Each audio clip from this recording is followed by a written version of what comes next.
my channel.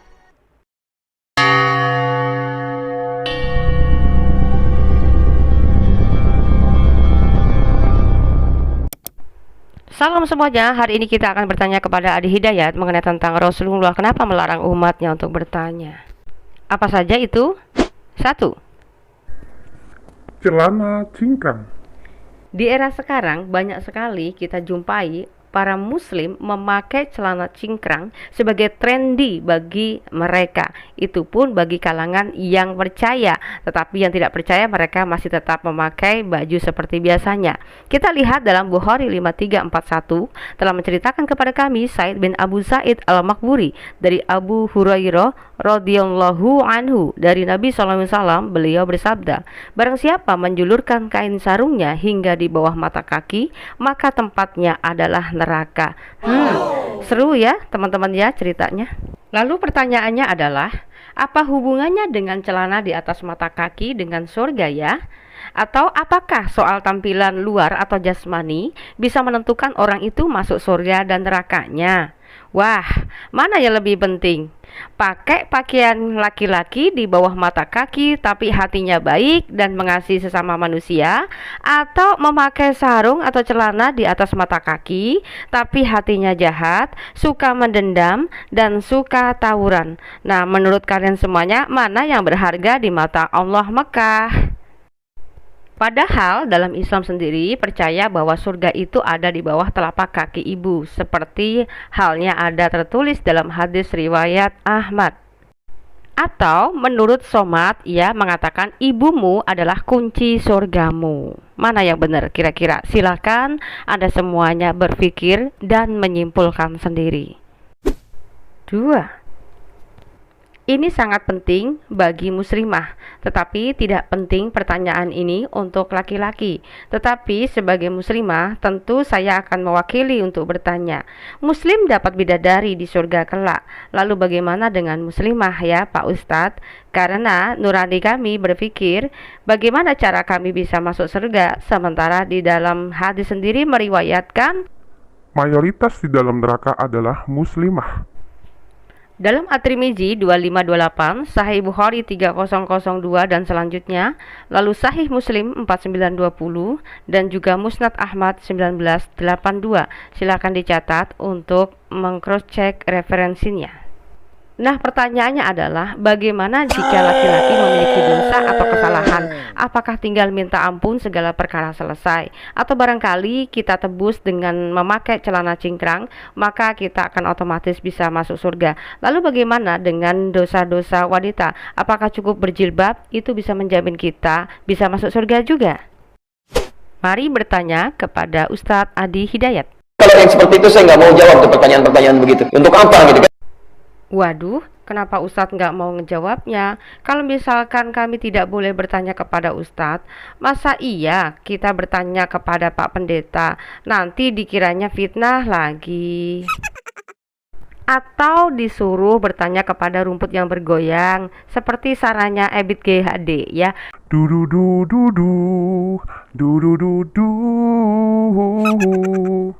Bismillahirrahmanirrahim. Qala, berkata Anas bin Malik, nuhina an nas'ala Rasulullah sallallahu alaihi wasallam an syai'. Kata Anas, kami pernah dilarang oleh Rasulullah sallallahu alaihi wasallam untuk bertanya tentang sesuatu hal. Walah, lawang cuma bertanya loh Tat yo. Mbok yo dijawab, monggo saya sudah persiapkan ini catatan saya sama pulpen dan buku saya. Jadi ada larangan dari Nabi SAW kepada para sahabat untuk tidak banyak bertanya. Yang dimaksud dengan kalimat Anas ini, dilarang bertanya kepada Rasulullah SAW, maksudnya adalah larangan dari Nabi kepada para sahabatnya untuk bertanya sesuatu hal yang tidak penting. Tapi soal ini sangat penting loh Tat, karena menyangkut masalah kehidupan orang bisa dimasukkan ke neraka hanya gara-gara celana cingkrang. Kalau Anda ingin belajar tentang sesuatu atau bahkan ingin bertanya, hindari pertanyaan-pertanyaan yang tidak ada esensinya, yang tidak ada manfaatnya. Kalau seandainya pertanyaan-pertanyaan ini tidak ada manfaatnya, kenapa itu ada tertulis dalam hadis? Lagi pula banyak umat muslim yang sudah menggemari tren celana cingkrang dan juga wajib berhijab, Tat, ya. Maka sebabnya itu kami pertanyakan. Kalau misalkan Ustadz nggak mau ngejawab, ya sudah ya Tat ya, saya akan tanya ke pendeta saya ya Tat ya. Wassalam. Di antara yang tidak ada manfaatnya itu terbagi pada dua bagian. Satu,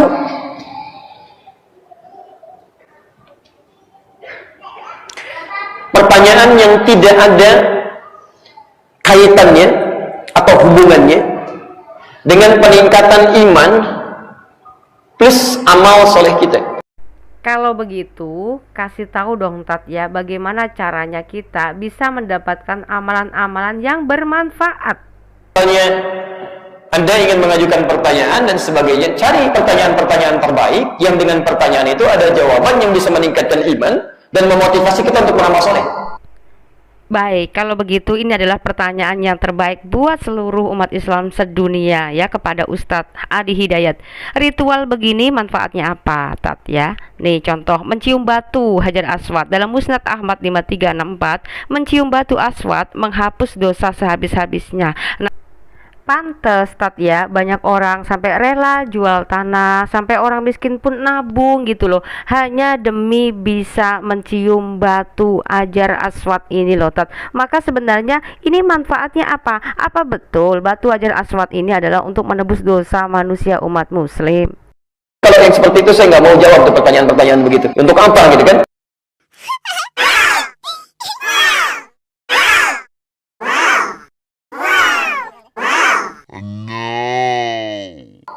Ya, jangan pernah untuk majukan pertanyaan-pertanyaan yang sebetulnya hubungannya nggak ada dengan masalah kita.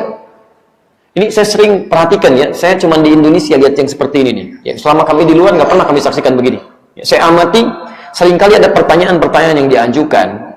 Ya, kemudian bertanya pada sesuatu yang para ulama pun menjaga itu supaya tidak tersebar di awam. Seperti pertanyaan begini misalnya, di mana orang tua Rasulullah? Apakah di surga atau selain daripada itu atau di neraka, gitu kan? Terus saya seringkali mendengar kalimat-kalimat itu ditanyakan. Padahal itu dari dulu dijaga oleh para ulama supaya nggak banyak didiskusikan di awam, nggak ada hubungannya.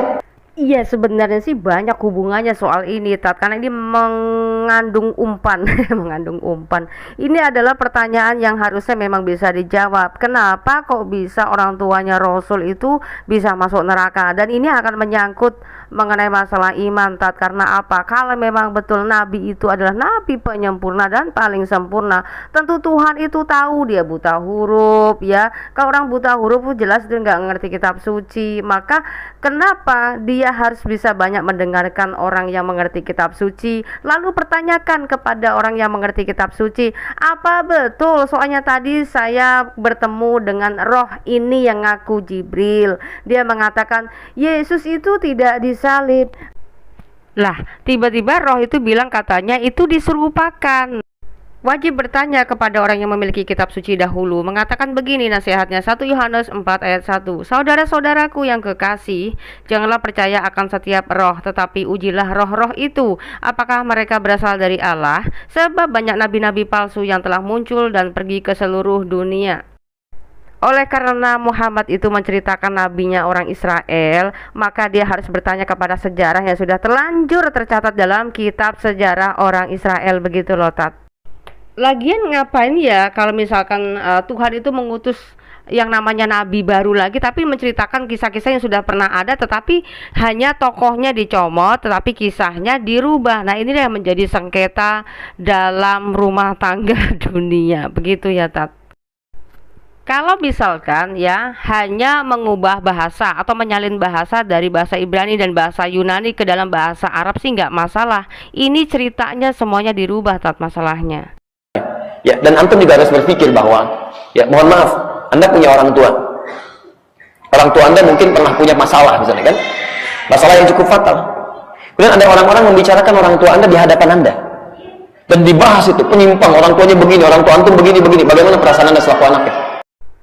Seharusnya sih jangan marah ya Tat ya, karena bagaimanapun juga seorang nabi itu adalah panutan, pemimpin, apalagi Muhammad ini mengaku bahwa dia adalah nabi penyempurna yang katanya wajib diakui oleh seluruh dunia, maka dia harus bisa memberikan teladan dan memberikan jawaban apapun pertanyaan dan pergumulan orang pada saat itu. Sekarang Anda ingin membahas orang tua Nabi yang Anda hukumi begini, yang disebut orang tuanya Rasulullah SAW. Bagaimana perasaan Rasulullah ketika Anda sebutkan itu? Nah, disinilah yang kami tuntut Tat ya, bahwa Nabi seharusnya bisa memberikan teladan yang benar, melebihi Nabi terdahulu, melebihi ajaran Yesus Kristus. Tetapi pada kenyataan dalam Quran surat 33 Al-Ahzab 53, Nabi tidak boleh disakiti hatinya. Dan bahkan di Quran surat Al-Ahzab ayat 6, Nabi harus diperlakukan istimewa dari umatnya. Dan berikutnya dalam tafsir Al-Qurtubi volume 14 ya, di halaman 533, ini adalah referensi surat Al-Ahzab ayat 6 tadi ya. Ini justru lebih parah lagi. Saudara kalau bisa melihat, ini kita tidak bisa melihat teladan yang harus kita ikuti oleh Nabi Anda itu sendiri ya. Maka sebabnya itulah kami dengan sepakat kami mempertanyakan tentang kesempurnaan Nabi yang berasal dari Arab ini. Makanya ketika Anda bertanya, itu ya disakiti hati Rasulullah, bagaimana perasaan Rasulullah? Ya jelas, karena dia tidak bisa memberikan teladan yang benar, bagaimana bisa menghadapi celaan orang lain. Yesus sudah mengajarkan jangan membalas kejahatan dengan kejahatan, karena dia pernah dijahati. Kalau Nabi Anda tidak bisa mengajarkan menghadapi orang yang berbuat jahat kepadanya, bagaimana pengikutnya apabila menghadapi orang-orang yang jahat kepada pengikutnya? Lalu teladan Rasulnya mengatakan tidak boleh menyakiti hati Rasulnya. Dan di sini sebenarnya yang disebut sempurna itu seperti apa?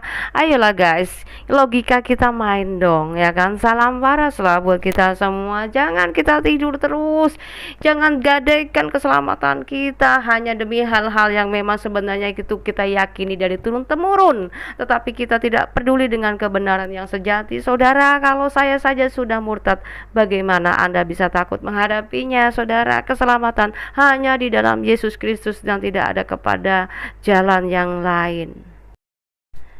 Oke, jadi demikian dulu ya saudara-saudara semuanya dan pemirsa di rumah dimanapun kalian berada. Pada akhirnya hari ini kita gagal lagi untuk mempertanyakan tentang kebenaran-kebenaran Islam, karena di sana sudah diberikan fatwa dilarang untuk bertanya-tanya, begitu saudara ya.